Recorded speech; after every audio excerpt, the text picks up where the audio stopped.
नमस्कार प्यारे बच्चों, आज हम पढ़ेंगे गद्य खंड का दूसरा पाठ बाल गोविंद भगत और इसके लेखक हैं रामवृक्ष बेनीपुरी। लेखक ना बचपन से ही ये उसके अंदर जातीय अहंकार बहुत था। वो कहता था ना, जो ब्राह्मण होते हैं वो सबसे महत्वपूर्ण होते हैं और जो निम्न वर्ग के लोग होते हैं उनके अंदर कोई संस्कार कुछ भी नहीं होता। लेकिन इस कहानी के माध्यम से उनका अहंकार टूट गया और उन्हें बड़ी प्रेरणा मिली। देखिए,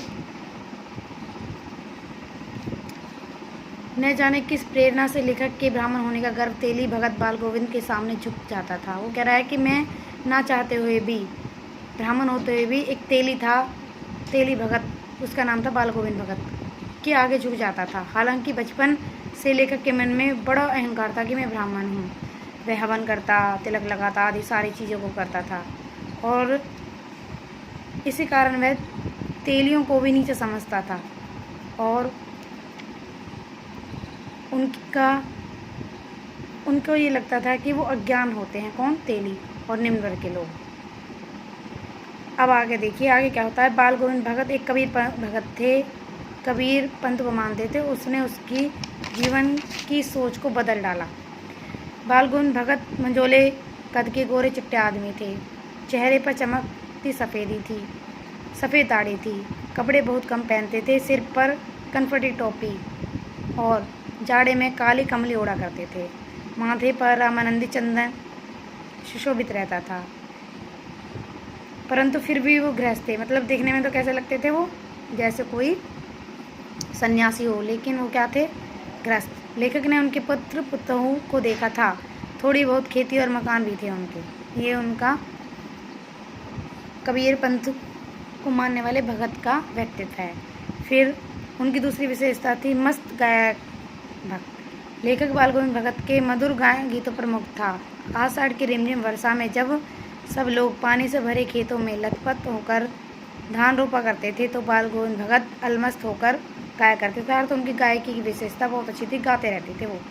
वे कीचड़ में लथपथ होकर एक एक पौधे को पंक्ति भर रोपते चले जाते थे। साथ ही अपने भक्ति स्वर को ऊंचा करते रहते और लोग उससे आनंदित होने लगते थे। महिलाएं, बच्चे, सब पुरुष सब उससे झूमने लगते थे।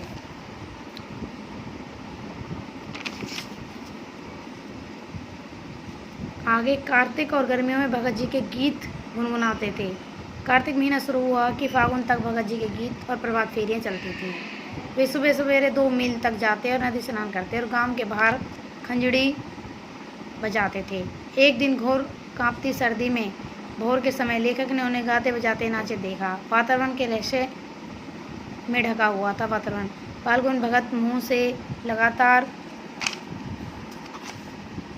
भजन गा रहे थे। वे मस्त होकर खड़े होने रहते थे। कंपकपाने वाली सर्दी में भी उनके माथे पर पसीना झलकने लगता था। इतना मस्त हो जाते थे गाते बजाते भी वो कि सर्दियों में भी पसीना आने लगता था उन्हें। पुत्र की मृत्यु पर मृत्यु गान, वो किसको मानते थे? भगत जी हमेशा कबीर जी को मानते थे और जो भी उनके घर में, उनके खेतों में उगता था उसे कहाँ ले जाते थे? कबीर मठ पर ले जाते थे और जो भी प्रसाद के रूप में उन्हें मिलता उसे वापस ले आते थे। लेकिन एक दिन क्या हुआ? पुत्र की मृत्यु हो गई।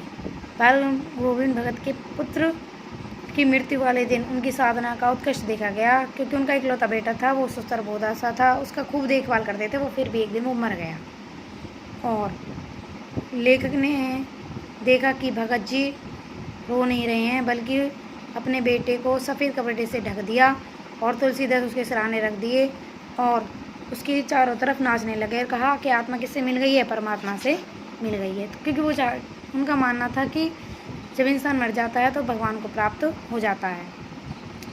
अब उन्होंने क्या किया? अपनी बहू को विदाई करनी चाहिए। अपनी बहू से कहा कि तू इसका क्रियाक्रम करके अपने घर चली जा और दूसरा विवाह कर ले। लेकिन जो बहू थी उसने खूब मना किया कि मैं नहीं जाऊंगी। क्यों? क्योंकि मैं आपकी सेवा करना चाहती हूँ। लेकिन उन्होंने सारे बंधनों को, सारे रीति रिवाजों को, सारी पुरानी प्रथाओं को तोड़कर अपनी पुत्र वधू को उसके भाई के साथ भेज दिया। अब वो अकेले रहने लगे और थोड़ा थोड़ा बीमार रहने लगे और वो मृत्यु की ओर अग्रसर होने लगे। उनकी मृत्यु भी अनोखी थी। कैसे मृत्यु हुई उनकी? संगीत साधना में व्यस्त रहते थे। वो हर वर्ष गंगा स्नान करने जाते थे और गंगा 30 कोस दूर थी।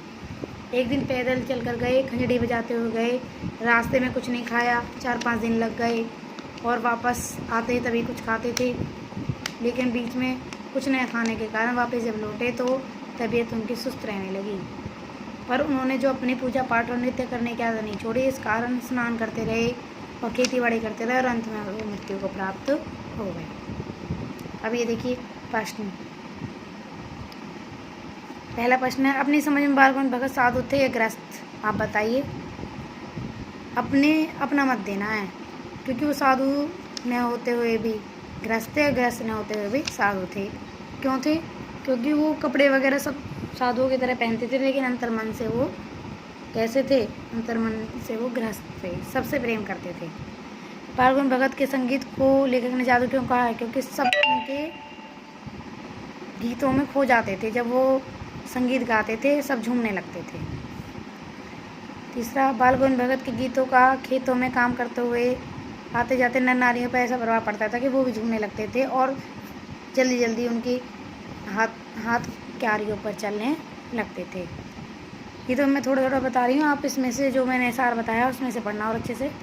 बालगुण भगत की पुत्रवधू की ऐसी कौन सी इच्छा थी जिसे पूरा न कर सके? उसकी बालगुण भगत की पुत्रवधू चाहती थी कि वो क्या करे? वो अपने ससुर के साथ रहकर उसकी सेवा करे, पर उन्होंने उसको ऐसा नहीं करने दिया, क्योंकि उसके भाई के साथ उसे भेज दिया। मोह प्रेम अंतर होता है। बालगुण भगत के जीवन की किस घटना के आधार पर उसके संग सच है? मोह होता है जो हमें स्वार्थ के साथ प्रेम करें, और प्रेम क्या होता है? निस्वार्थ प्रेम, जो अपने बच्चे से करते थे। जो उनका बेटा था उसके दूर जाने के बाद भी वो रोए नहीं। छठा है, बालगुण भगत की पतोह किन कारणों से अपने भाई के साथ जाने को तैयार नहीं थी? क्योंकि वो अपने ससुर की सेवा करना चाहते थे। उनका बेटा बीमार है, इसकी खबर रखने के लोगों को कहाँ परोस? इस कथन द्वारा लेकर क्या कहना चाहता है कि लोग क्या थे? लोग, क्योंकि वो खुद भी इतना मतलब नहीं रखते थे लोगों से, तो लोगों ने भी उनसे मतलब नहीं रखा। और उनका बेटा मरा तो उन्होंने उससे पूछा भी नहीं क्या हुआ, कैसे हुआ। गर्मियों की उमस भरी शाम को बालगुण भगत शीतल कर देते थे अपनी आवाज़ से, अपने संगीत से। 9, देखिए बालगुण भगत के जीवन से जुड़ी कौन सी बातों ने आपको प्रभावित किया है और क्यों? जो वो उनके ऐसा व्यक्तित्व था, किसी से ना एक लेते ना देते, और सबके लिए संगीत था उनका। और जो मठ में जाकर वो सब कुछ अपना दे आते और जो प्रसाद के रूप में मिलता उससे ही अपनी जीविका चलाते थे। ये सब बातें हमें प्रभावित करती हैं। और आप और भी लिख सकते हो जो भी आपने इसमें देखा हो। बाल गोविंद एक सच्चे कवि पंथ थे, सिद्ध करें। क्यों? क्योंकि वो जो भी उन्हें मिलता, जो भी उनकी खेती बाड़ी होती उसे कबीर पंथ के में ले जाते, और जो भी प्रसाद रूप में मिलता उससे ही अपना गुजारा करते थे। ये इसमें दोनों में आ सकता है। और भी कुछ चीज़ें आप डालना चाहो तो पाठ के अनुसार डाल सकते हो। आज के लिए बस इतना ही। ये प्रश्नोत्तर लिखने हैं और याद करना।